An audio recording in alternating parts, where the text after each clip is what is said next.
Thanks for coming out, buddy. It's a beautiful day. Thanks for having me. Welcome to Bald Guys with Beards and, you had glasses on. I'm still wearing them. I tried to mix it up. You're thinning your face. You're trying to, for the camera? Well, I didn't want to pimp your style. But it is Brokers and Bars Getting Beers with Johnny McDonald. It certainly is. And we're in the 19083, dude. Yeah, H-Town and the Hizzy. I mean, this is convenient for me, so I thank you. No problem. It's convenient and comfortable for me. So I have a little history with the McGillicuddy's family of bars. I know you have a bigger history. Know the guy. We got in a little tradition with our boys back a couple years ago when they won the first championship, and we were going in Wayne. And well, the first championship was what, 85 G-Town. But I started in 94, graduated in 98, so that was my first big run. And I still think it was the best one, having beaten the Tar Heels, and just the build-up sort of came out of nowhere. Yeah. The one against Michigan was a sleeper, but that floor was moving. It was so loud in there. But in Wayne. Yeah, in Wayne. Yeah. We won the first, won the second. So we're all wearing the same outfits, unwashed. Going to the same bar. Ritual. So that was my history. And then Tommy, who you can tell the audience about Tommy and the history here. Jay Wright was doing a show for a little stint here, which was pretty cool. He'd be perched up top. But I think now you win 2 championships. His time's a premium, so I think he's not doing the show anymore. But it was a great venue, so maybe they'll pull him back. I'm sure they got him down at the Wells Fargo no doubt soundstage. Yeah, a little bit of production venue. But Tommy wanted to make sure I mentioned too the live music scene. I don't know if you ever checked it out here. So this is a local for me. Yeah. I mean, this is my local. I worked for Mr. Thornton and Tommy Jr., aka Thunder, when I was 17. I was a doorman in a bar back here when it was Brownies. Really? Brownies on Brookline Boulevard in 90, 89, 90. Okay. Yeah. Funny story. You can edit it out, maybe. Probably won't. Got busted having a keg party at my parents' house, 4 doors up from where you currently live in Havertown. Really? My parents were in Ocean City. I had to study for finals. Threw a kegger. Got busted. Had to do youth diversionary program. So I basically had to go formal name for redevelopment kids that get busted drinking underage. And the trip was, I did it at the Lutheran Church, in the basement of the Lutheran Church, 4 blocks up from here. Okay. And I would ride my Schwinn after youth diversionary program to Brownie's Pub to bounce. Banana seat, basket on the Schwinn, or just rocking? No, more beach cruiser. Beach cruiser. Yeah, okay. Beach cruiser. So from that story, what I want to know is how'd you do in the final? Flying colors. Good Aced man. it. Good man. Aced it. So that started a trend. That's the prep, know. So next test, all right, eat the kegger and eat the. Kind of like the Villanova story. That's the cadence, didn't wash right? my clothes. There you go. Stayed stinky. Nice. Aced it. And so for the audience, you mentioned a couple names that are important. Who are those folks? So those folks are SEPTA. Right. That's loud. The beauty. That's the beauty of being in a community establishment. So Tom Thornton and the Thornton family are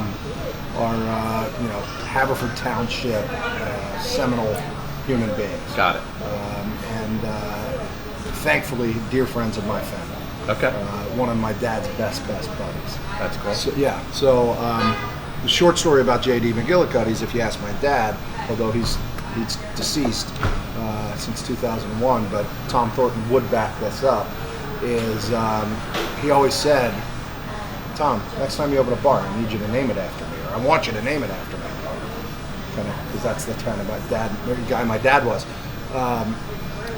So Mr. Thornton called my dad and said, hey, I'm opening a new brand. I'm still running with the Brownies, but we're going to open this new thing. We're going to call it J.D. McGillicuddy's. J.D. McDonald's after you. And my dad said, oh, that's cool. Where is it? He said, it's in Havertown, right on County Line Road, on this side of Delaware County, across from Lower Marion, Montgomery County. My dad said, not a chance. You're not naming a bar in Havertown after me.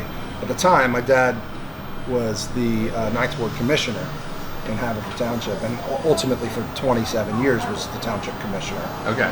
Also a master plumber. I mean, that was his career, but politically he was a community activist, community servant as a commissioner. And he said, that's bad idea to name a bar after a commissioner. No doubt. So it turned into McGillicuddy's because when my dad would take all the Thornton kids, and there's like 77 of them, out on the boat, water skiing and stuff. They used to refer to him as Captain McGillicuddy.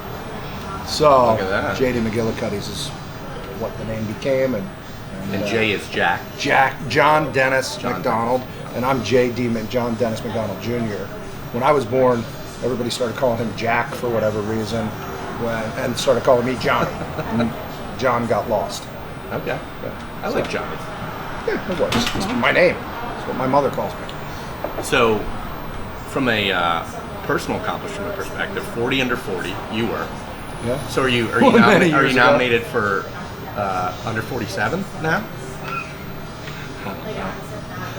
I only have 9. I have 7 days. Really? Yeah. Where are you going to be celebrating? Home? Okay. Yeah. No plans? No trips? No. Okay. No. My wife actually got me tickets. She got me 4 tickets to the Eagles game. So Okay. that's where I'm celebrating. Who do they have then? Detroit on the Oh, 27th. that should be a smoke show. Should be a good day. Yeah. Enjoy it. Thanks. So you want to let's audible to business. Sure. So what I want to learn a little bit about is where the worlds collide between Weichert and I think it's a phenomenal branding, rocking it for you. Thanks, appreciate that. Yeah, it This is looks the good. This is the old school. Yeah. McDG. Okay. And that's Well, just you the, know, I think I see the progression, old to new, and I want to let everyone know this is a slim fit that I'm rocking. Very slim fit. Very. That's a and medium. and it's roomy. It's a medium It's slim. a extra small slim. This guy's chiseled. Courtney was checking me out when I changed, by the way. She's back there blushing. Yeah, get her. So what I want to find out from a business perspective is where the worlds of Weichert and Onion Flats collide. So And how one builds the other or collaborates with the other, or just where they collide and grow together. Or is there one? So starting newest to old, Weichert, I joined ranks with Weichert 2.5 years ago. After 13 years of being licensed in 12.5 years. Licensed in 2004. A couple of years at Proof Ox Roach. Yep. 11 years with Space and Company. And then in 2017, beginning of 2017, made the shift to Weichert. Why? Because Weichert didn't have any presence in Center City, Philadelphia, and we were really looking to generate a new move for our team. And Weichert offered us a lot of back-end corporate support, really fine structure, and great brand, although no presence in Philadelphia. Right. So I partnered up with them, opened a Center City brick and mortar location, and it's really kind of taken off like wildfire. They've been very supportive. So that's Weichert. Step before that is, 6 years ago, I created a team, the McDonald Group, and for I'd say 3 to 3.5 years of that team, I kind of treated it like a paper route. It was. I was battling with, is this the identity that I really want to have? Is this I'm skilled and experienced in negotiating real estate transactions, both residential, commercial, industrial, really development. But I was still struggling with the moniker of being a realtor. And then I got real about it and turned that paper route into a business. And develop the business into what the McDonald Group is today at Weichert Realtors. And the original step was, of course, Onion Flats. Yeah. 2001, my dad passed away. I was in San Diego for a decade. I owned a record label and a production management, music management firm. Because you went to San Diego State, right? I did, yeah. I'm an Aztec. Had a deal with Viacom. We did a TV show with VH1. Managed a stable of bands. One of them by the name of Soul Cracker. Really good kind of beach rock punk ska band. Okay. On the Warped Tour for many years. And my dad passed away. And Then 9/11 happened, 2001. And I found myself just in kind of the most heartless, soulless industry when 3,000 miles away from my family. Right. And I basically called my brothers and I said, thinking about coming home. And they said, great, we got a job for you. And Pat and Tim had started this company called Onion Flats in 1997. So 3-4 years earlier. And they essentially offered me a job. It took me about a year to wind things up. So I moved back, and the job they gave me was sorting trash and digging ditches, which is the job I had working for my dad summers and weekends all through high school. Right. So Onion Flats progressed into the point of I'm sick of doing the work that I did when I was a 15, 16-year-old digging ditches. We're doing development projects in these brand new emerging neighborhoods like Northern Liberties in 99, Fishtown in 2001. And so I said, I'm going to get a real estate license. And I got a real estate license and took the class in 2003, got the paper in 2004, and again represented a lot of people, friends, family, Onion Flats, another couple of developers, but really not until I'd say 2015, 10 years later, did I really start treating it like a legitimate business and a career.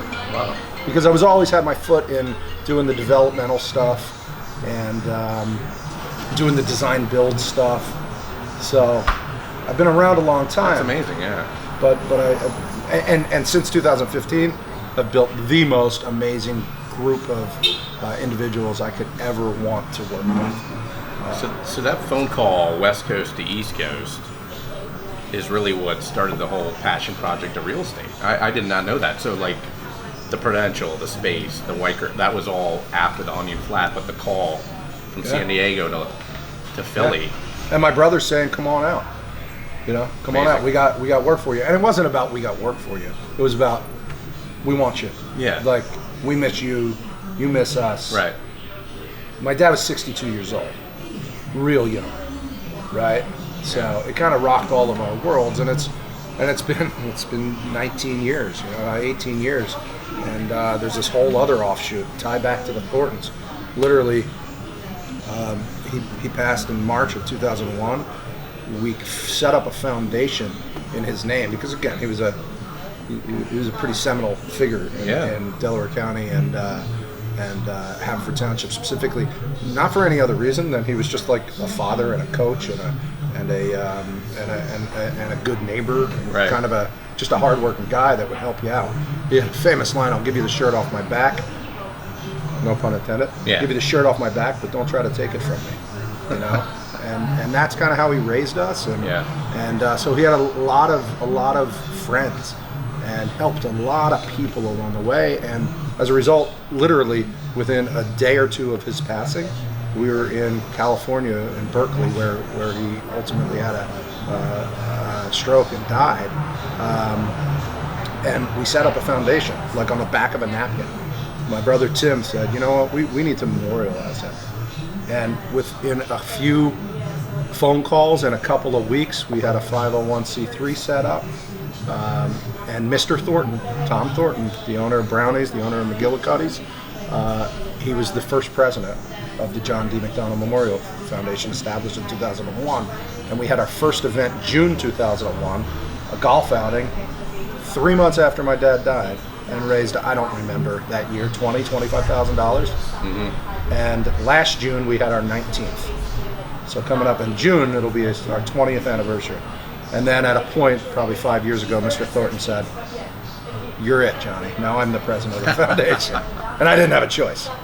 So that kind of ties it all back together. Yeah. I mean, my dad brought me into this business by teaching me how buildings go on the face of the earth, starting underground with foundations and underground plumbing, just the mechanical systems. And then he kind of, in a sense, passed the torch to my brother Patrick, who's a master plumber, like my dad was. Yep. My brother Tim, who's a master architect and a master builder and a plumber. My brother Mike is in the development construction business. He's on the West Coast. My sister was an RN, and me. So it's kind of, he got us started. He gave us all the tools that we could have ever used, and he went off into the ether, and he set us up with more, with just the ability to succeed and the work ethic. Right. No matter what you do, just do your best, right? So, anyway, That's all interesting. nostalgic. And it's nostalgic to be here, too. No, without a doubt. I was going to say, I mean, a lot of the other venues I picked were just, because they were trendy or popular. The Troc meant something to me when I filmed there because of the venue and the history, and they were shuttering it. Yeah, that was a great episode with Chris. Well, thank you. But this, it's good for you to tell that story so they know this is more than just a venue. There's a history behind it, and it's personal. So that's cool. It's personal, it's family. And, by the way, if you're coming to Delco, this place is trendy and hip. Don't let these two guys fool you. It's trendy and hip. Yeah. Right? So when you were telling your story there, you said one thing that was sort of popped out to me, the whole moniker of real estate.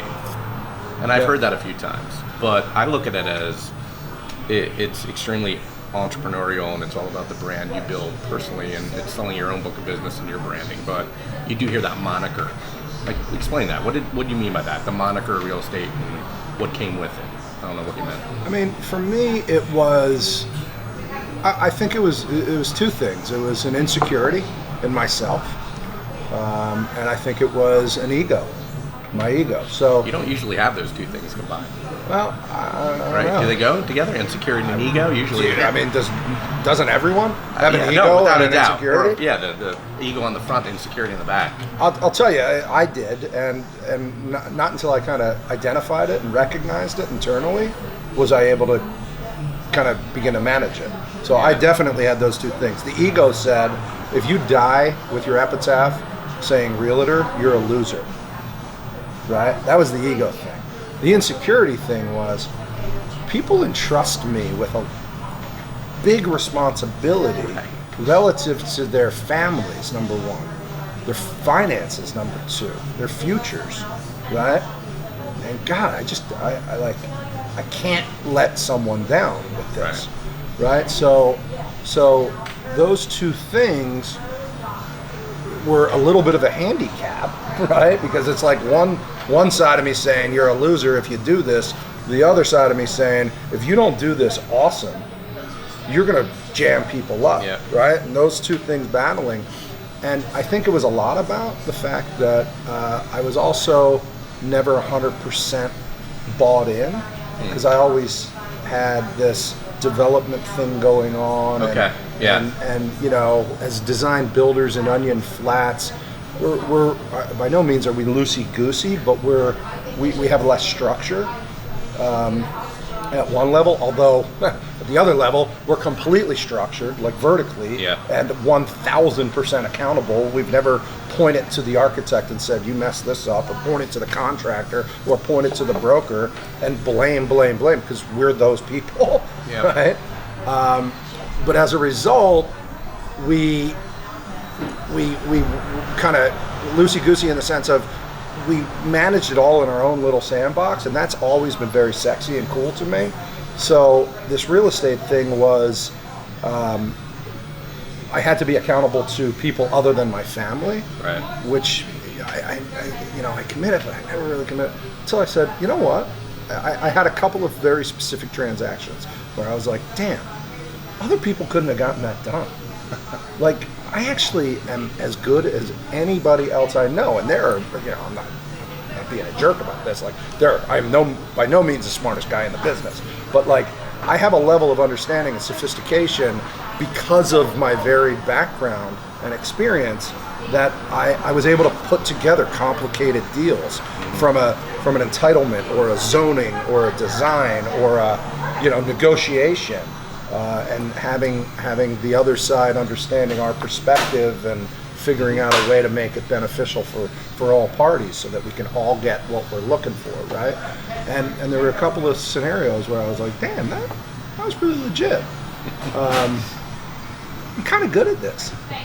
And that's when I literally doubled down and structured a team like I build buildings, starting with the foundation, hired the most amazing executive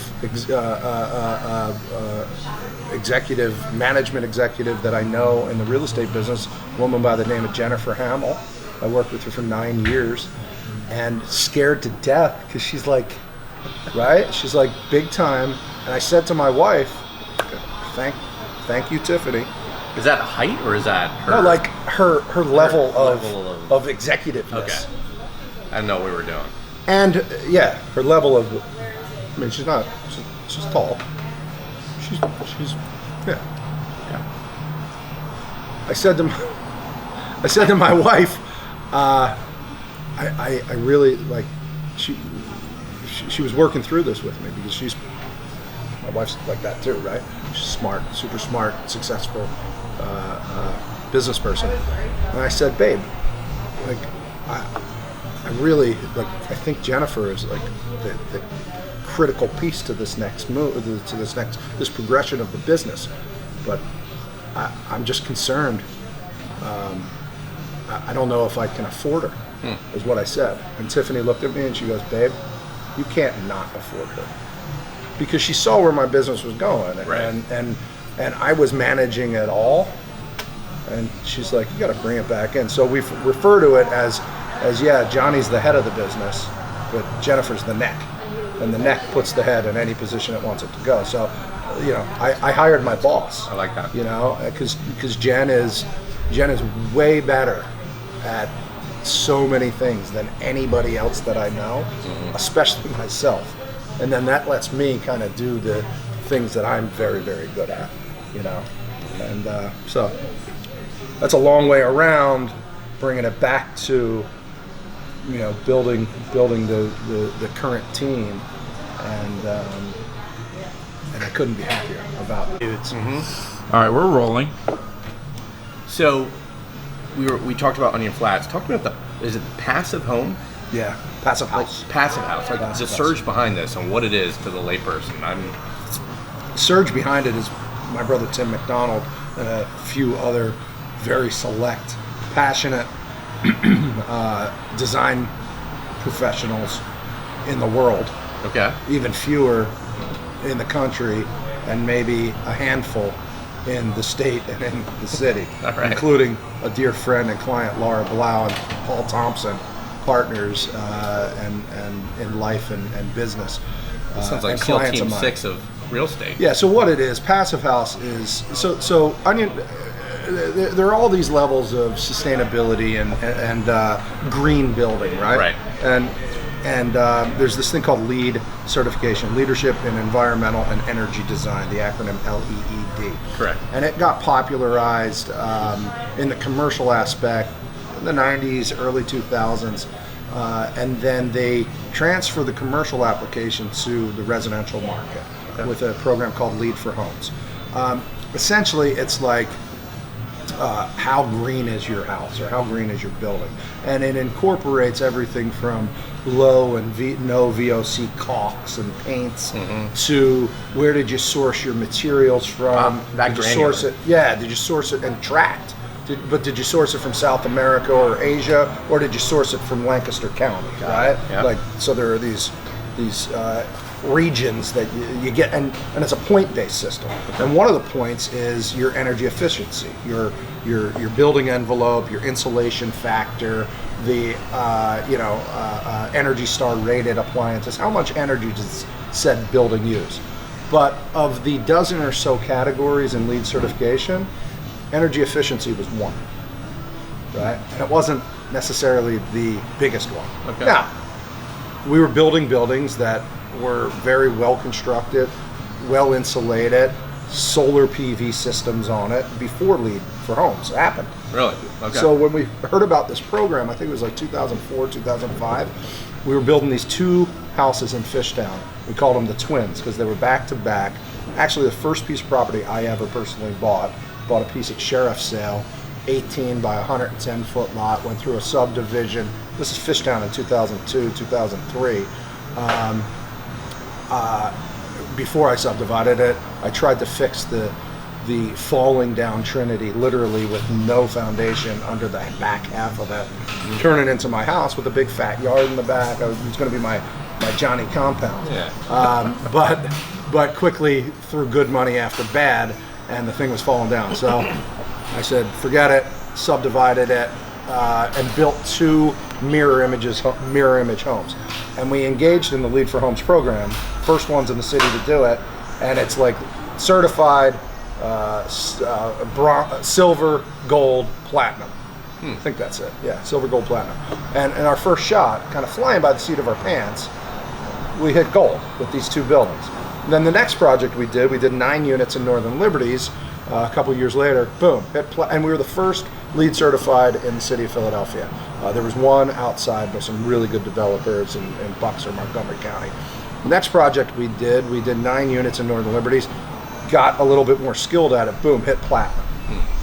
And as we're looking at the next projects, we're like, you know what, LEED addresses a lot of things, but still, it doesn't address ultimately the critical part of global warming.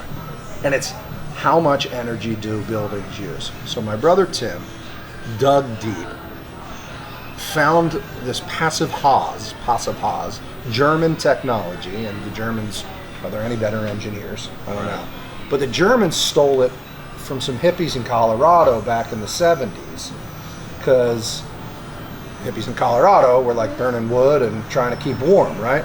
And ultimately what it is it's taking a building envelope, and if you condition it and seal it and make it basically airtight, if you light a match, you should be able to heat the building. Because theoretically, right. because or the occupant's body heat, if it's an insulated space correctly, our body heat and a hoodie shouldn't require much more heat than that in any kind of temperate condition, right? Mm-hmm. Same thing goes for cooling. So if you're using a mechanical system, because we do, to heat a space to a tempered condition, and it doesn't seep out the windows and the doors of shitty construction with no insulation, right, then you don't have to continue running the furnace or the air conditioning to keep the space conditioned. You do it once, and it stays, right? So that was an aha moment for my brother Tim, and he just took us down this path. Wow. And then it's like, if you and to hit this passive house certification, you need to reduce your energy loads by a minimum of 90% over a code-built building, right? So building code is essentially designed to let natural airflow through it, because if you don't have natural airflow, then what do you get? You get mold, you get stagnant space, right? So building code relies on crappy construction techniques to let fresh air, old air out and fresh air in. Passive house says no, seal it tight, and we'll put a mechanical lung in it to circulate the air in a controlled environment through a HEPA filter to also take all the bad stuff out of the air as it's coming in. So with all that being said, we started building this, digging deep on a building science and figuring out how to make an airtight building with this mechanical air exchange, right? Mm-hmm. And you get it down to a 90% savings, and you're at passive house. But not for my brother and our other brother from another mother, Howard, our fourth Onion Flats partner. They wanted to go deeper, and they didn't want it to just be passive house. They wanted it to be net zero, which means now we got to make up 10% of the energy usage. How do you do that? Well, with renewables, solar panels, right? That's one of the ways you do it. You put PV on it, because the sun's out even on a cloudy day, there's still solar gain coming through, and if you can put a system in, that maybe gaps it that last 10% to get it to net zero. And then that's still not good enough for my brothers. Right. So on our last project, geothermal. Dug 2 1,500-foot deep wells to generate all the heating and cooling out of the earth. And now we're 2 years into a 25-unit project we finished in Northern Liberties, and we're coming back at net positive on it. The 25 apartments, the energy usage for the 25 apartments are being produced. We're not off grid because we're in the urban built environment, so there's no reason to be off grid. Mm-hmm. We're tied into sewer, we're tied into public water, we're tied into electric. but the energy draws are higher in the winter from the public system, but in the summer, the renewables that we're generating are putting out more energy than the building requires, and we're getting to the place of net zero, maybe even a tad above positive energy production. And that was 2 years ago. Now we're finishing 28 units in Norris Square, and just broke ground on 88 new ones, basically a half a block away, and we're doubling down on it. Because we believe that, we don't believe, we know for a fact that the biggest polluter of the environment are buildings. Right. Both old buildings, but especially new buildings that are being built to the base level code standard, Well, that's why. Right. So that's passive house in a nutshell as it relates to our life. That's a huge nutshell. It's a huge nutshell. I was exploding with knowledge. So, how does when you're wearing this brand and you're showing a new construction, how does that side of your mind shuttle off? Yeah. And this isn't platinum. This is plastic. Yeah. It's like how do you? Well, so great question, because it's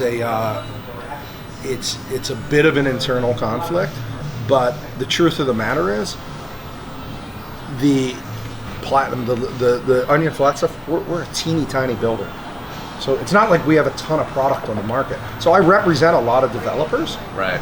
much larger than us, but we're not really in competition with them, right? So if somebody comes to me and says, and it's happened, Johnny, we want to buy an onion house, or we want to buy, because we're not the only ones in the city doing it. Right. It's a small collective, and I think there's probably at this teeny scale, we're probably doing the majority of them. What but publicity are you getting for platinum and the work you're doing? we're really crappy at that. Back to the point, we kind of play in our own sandbox. I mean, you don't need to. Oh, international. The public should be picking up what you're doing in the city. So again, architects who are developers, architects first, who are developers and builders, and as a result, realtors. I got it. Right? Okay. So that's kind of the lineage of our deal. Now, my real estate thing is kind of an offshoot of it, but it's the lineage. I have like a little mustache hair tickling the heck out of my nose. Like next year, we're close enough. I'll rip it out. Okay, I'll go get in there for you.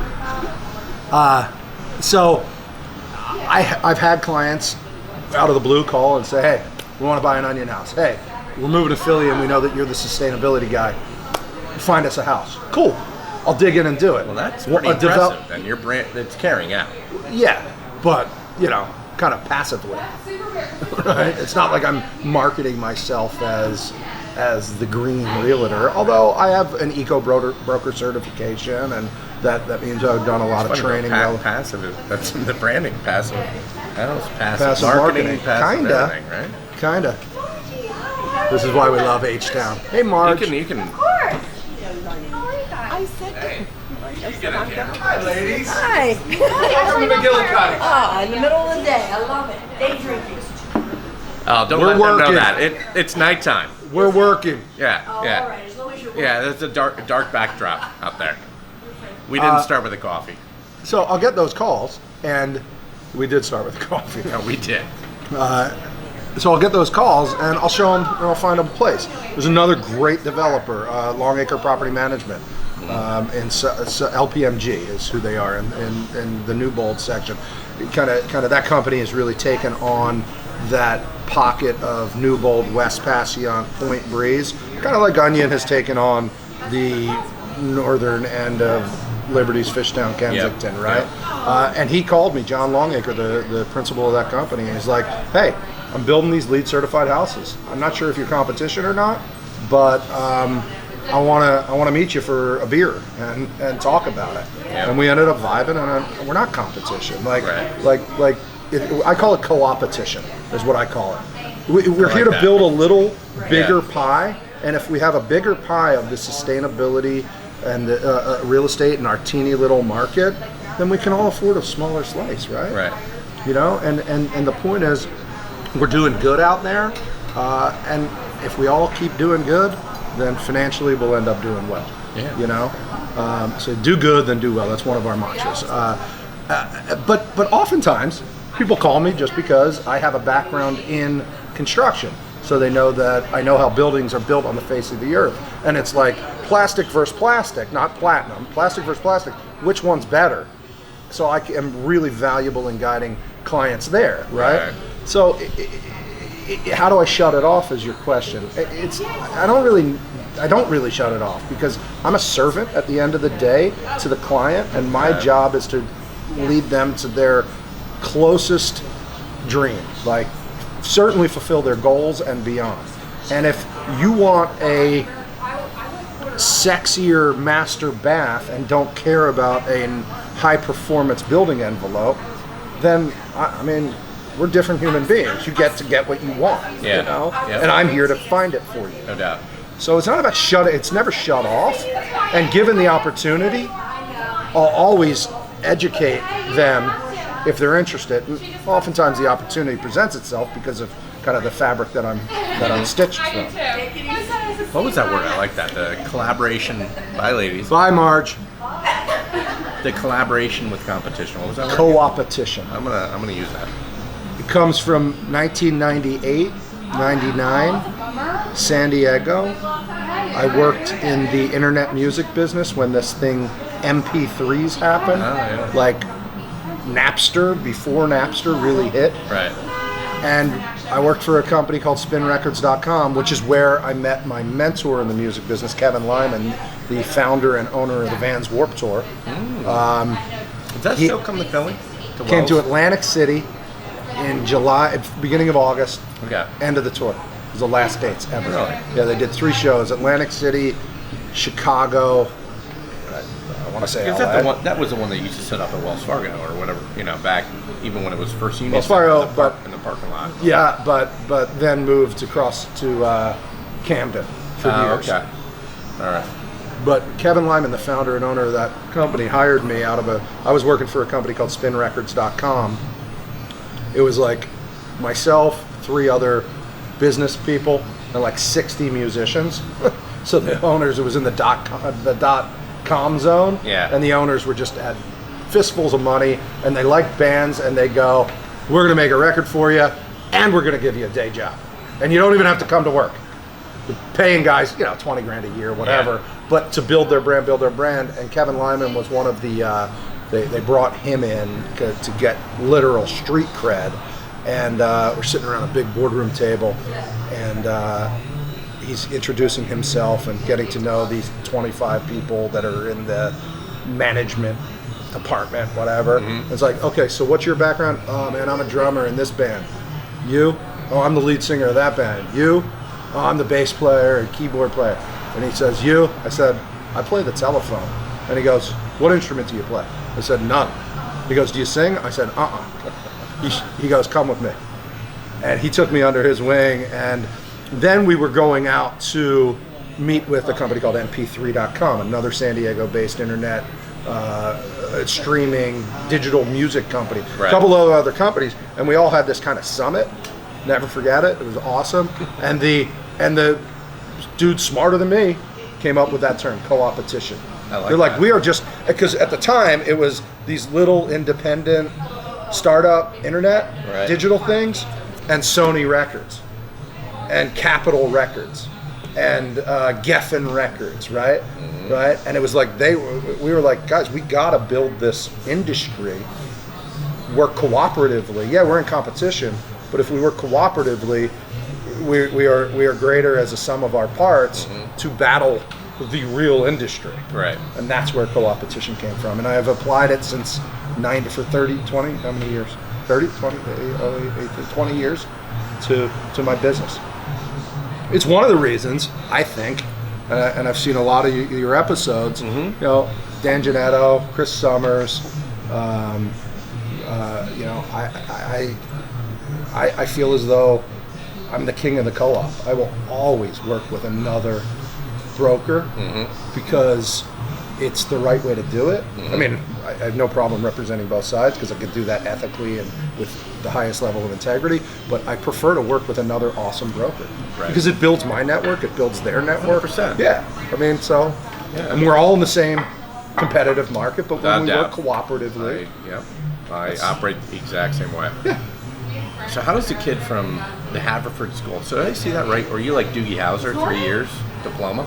No, quite the contrary. I was on a 5-year plan. Oh, well, you got to edit your LinkedIn, bro. Why? What's that say? It says 3 years. No, it doesn't. Yeah. Well, if you went one deeper, it said Haverford High School. Oh. Yeah. Well, So in 11th grade. That's awesome. In 11th grade. I'm glad I brought this up. I was at Haverford High in 11th grade, and I was a pretty competitive hockey player. And I looked at some prep schools because I realized my academics. I liked hockey and social activities more than academics, and I realized I better either like. We're big on this thing. More than academics. More than academics. You say. Well, you're throwing them out. So long short is I went and interviewed at a couple prep schools and got into a couple, didn't get into a couple, and had the very good fortune, and I don't think Haverford School would agree with me on this because I've said it a couple of times and they're like, nah, that wasn't it at all. But I say that it was right at the time in 1989 where they were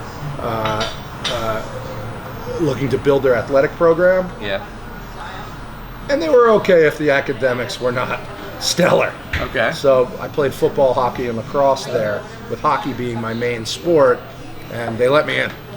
And it was the best 2 years, so I repeated my 11th grade year and then graduated from there. So I was only there 2 years. Got it. I'm that smart. He's very. And it was the best thing, and I had lifelong friends, and just an amazing. Great location. I lived in the Corman property next to it. Yeah, what, the Mesa with the tile roof? The Hacienda. Yeah. The I used to call Hacienda. it the Hacienda. Yeah. I got a feeling that's one of the things that attracted me to San Diego. Yeah. That's how I got my wife. I kept bringing her over to the Hacienda, and the rest is history, man. Rocher and O'Brien's. I don't know what that is. Rocher and O'Brien's. Oh, yeah. On the other side of Oh, my God. I did not recognize the French. Oh, yeah, that's what... when we went the other day, I can't believe it. It survived all the transformation. It's because of the Haverford School juniors and seniors. Because I'm sure they're still sneaking in there. Because They at still have an lunchtime... original CD player, whatever, jukebox in there. They used to have a great jukebox. Smoking, yeah. We literally would sneak in there, like roll in, pull our ties out, act like we were lawyers or whatever, going at like lunchtime, Right. leave campus from high school. That's funny. I can't believe that was a thing. That was the 80s. That's a good time. So, originally I was going to, so Haverford boy, you gave that. How the hell do you go to San Diego? How does that, because it sounds beautiful, but how do you end up, Yeah, it was a long... I want to go there. So I didn't. I went to play hockey, and I went to a school called Bentley College. It's now a university in Waltham. Yes. Finance, management, accounting. Great school. Great school. I applied to one school, got in early, and went to Bentley, and kind of, and went. And focused less on the academics, and at the end of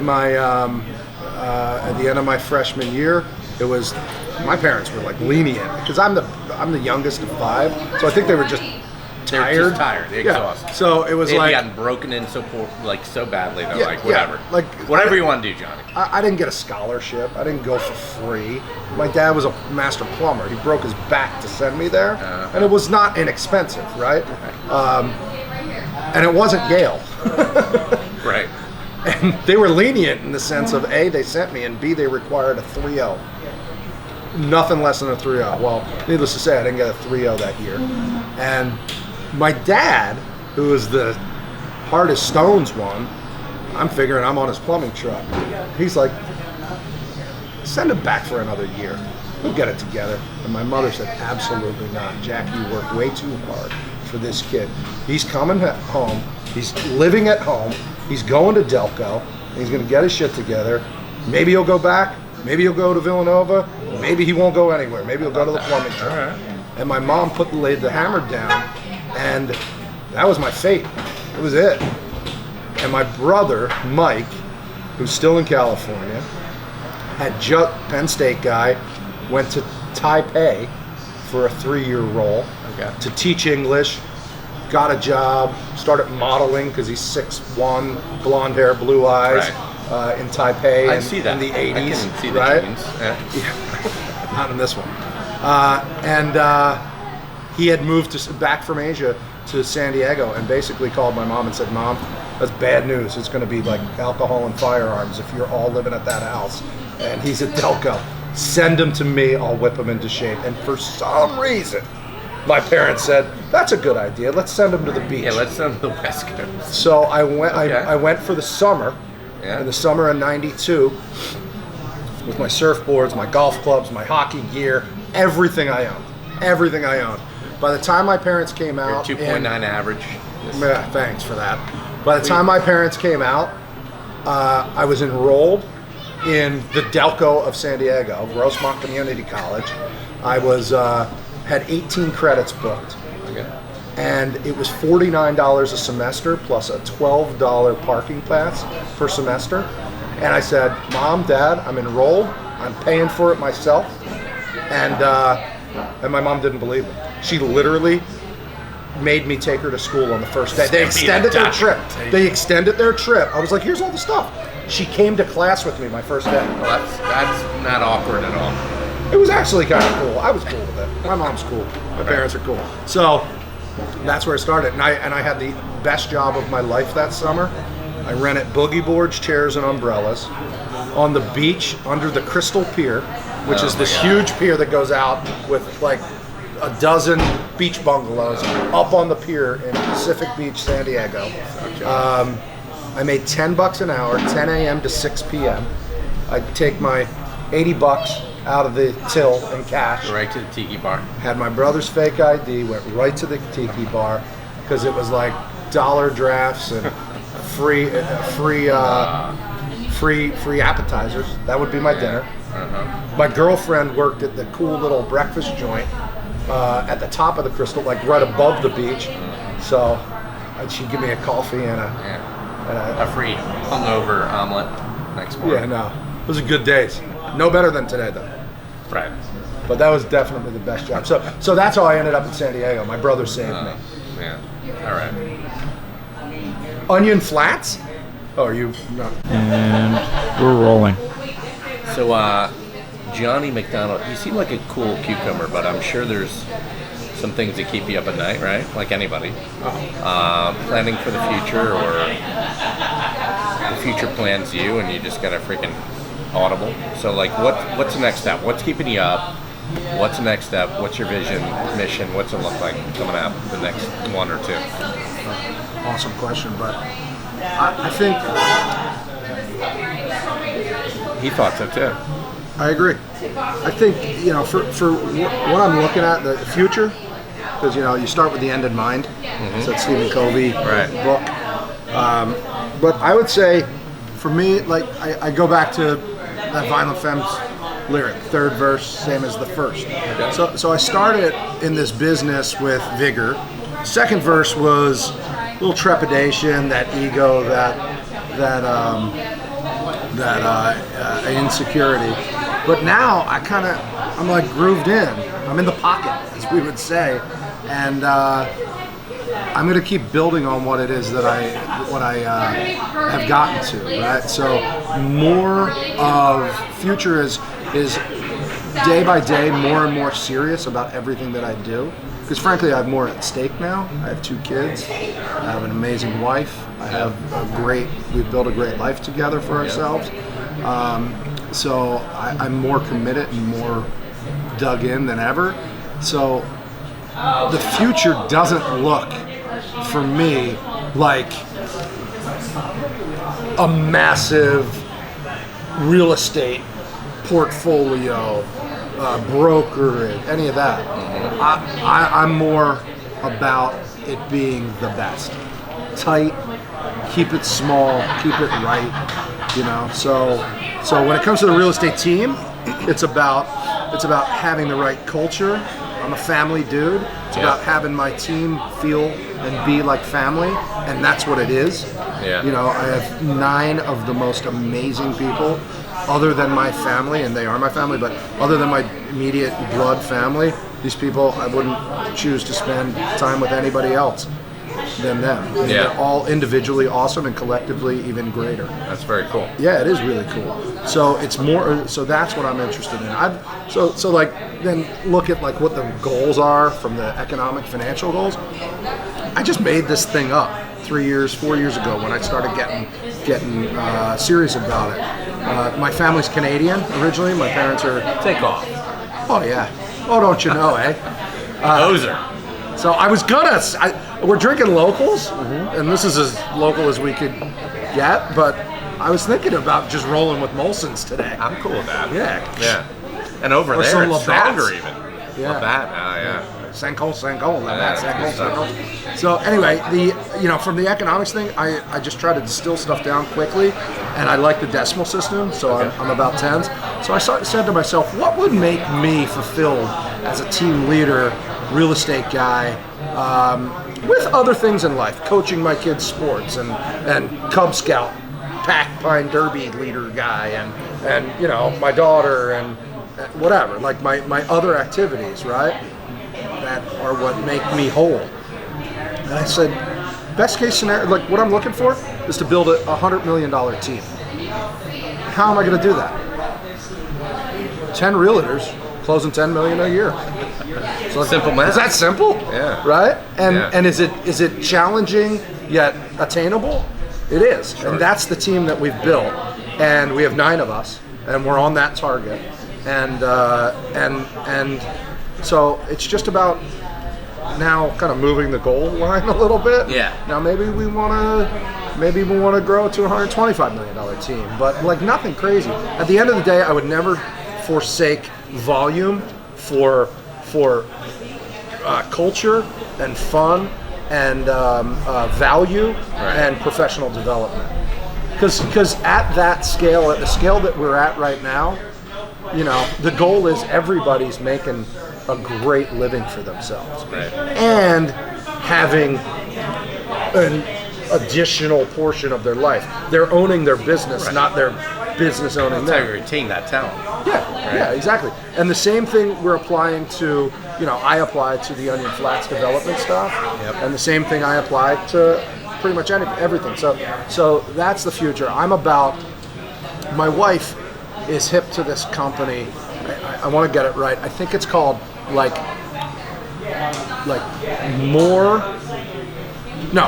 less, better stuff. So have less stuff Right. that's better, and that'll fulfill you, right? So Makes sense. yeah, it's I don't know. You can buy, you buy a crappy pair of shoes that you blow through, or you buy a good pair of shoes that are going to last longer, Right. and you're going to take better care of them, Sure. right? Because there's a better investment. So I don't know. It's a little off topic. So let me close on this. And Yeah. One thing you said, I think I heard you right, and it was interesting to me. You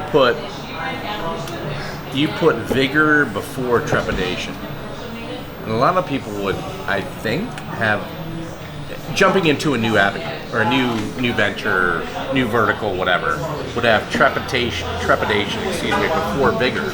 But you had them, right? Am I right? Maybe I don't understand No, the when you- definition of vigor. Well, just the energy, like the desire to get it to get into that avenue, the confidence in yourself, the energy to it, and then you sort of peel back into trepidation. True. But usually it'd be like, all right, I'm getting into a new lifestyle, I'm shifting gears into something foreign. I have trepidation. Then I get my legs under me. I have vigor. Yeah. You had it. Yeah, it's true. Right? I did, and I think it's because I jumped in so deep. I mean, my first listing was a $5.5 million listing. Right? Yeah, but it was an 11, 12 unit project that I was building. So I had to get into it deep. Right. And then we were real successful with it. Right. And part of it was the market, part of it was fortune, part of it was my efforts and my team's You can't efforts. show trepidation in that. Yeah, you got to jump in. And Yeah. then the trepidation kicked in when I started becoming cognizant of the fact that, damn, there's a lot of people that rely on me. Right. You know? Like, have I been shooting from the hip here and being successful as a result of what? Right. And that's when the self-doubt came in. And the truth is, you know, what's the guy's name? Roz Guy or something? He does How I Built This on NPR. Okay. It's a podcast I love. I listen to all the time. And he finishes his interviews with, what part of your success do you attribute to your God-given talent and effort versus what you attribute to luck? I love that question. Personally, I don't believe in luck. I think luck is happen chance. You make your own luck. I believe in fortuna, like the Latin philosophical term fortuna, and that is more. It's karmatic. It's you create your own fortune. Exactly. Yeah. You put yourself. Being a salesperson, you drive the proper activity with the right attitude, with daily. Right. You create that opportunity. Right. So every time he says, the Roz says luck, I say fortune because it's just my interpretation of it. But I'd say 95% of the people that he has on, and he has everybody on, the guy that made Allbirds through all these amazing entrepreneurs. It's about entrepreneurial growth and risk and reward and whatever. And like 95% of them will say, it's luck, fortune. I'm not the smartest guy in the room, but things happen. And I got hired by this guy Elon Musk at buy.com or whatever it was, right. And then we worked it out of there, blah, blah, blah, blah, blah. So for me, it's like that vigor came in hardcore. Right. This is the only thing I knew how to do. And I did believe in myself. I believe that nobody could represent that project, Rag Flats, this urban garden community in Fishtown in 2003, better than me. So I believe that. Right. And at the same time, I was successful with that vigor. But then the weight of the responsibility a few years later came on me, with the ego kicking in. Yep. You're a loser if this is all you do. You're set to do bigger things. But then it all came back when I was like, you know what? If you're helping people grow financial portfolios for their family generationally, then that's a pretty good calling, Right. So I would sum this up as you're obviously a family man first, right? And then family was the one that placed the call to the West Coast, True. which could be luck, Sure. that brought you here for fortune. And now you've got this great career and culture that you're building here, and the foundation was family. Like, that's what I take from this whole experience. It's like it came back to family, and it could have been luck, the call, whatever, but family equals fortune, and you're just building from there. Thanks for saying that. You're a poet. Am I? I didn't know it. But your feet show it. Thank you. You know why? No. Because they're long I don't know where we're fellows.